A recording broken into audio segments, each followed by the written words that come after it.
Hello everyone, i-flex ko naman ang ating loyal client, dekada na, si Teacher Principal Neldina De La Torre. Ayan, kung magpaayos po ng hair yan si ma'am ay twice a year. Once a year ang reband and twice a year ang kanyang pagpapa-hair color. Kasi marami ng mga chismis na gray hair. So, syempre, as principal, kailangan laging maganda at presentable, o diba? Kaya naman, ayan, natakpan na naman ang mga sumpa na gray hair dahil graduation. And ang next na naman ni ma'am ay December. Yan ang ating mga guro na mga loyal client natin.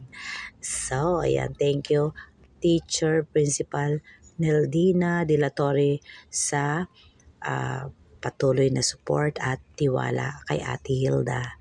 Yan, thank you so much sa ating mga regular and loyal customer. Of course, ating mga followers and viewers and friends, salamat po sa inyong pagtangkilik sa sa pagbablog ni Ate Hilda.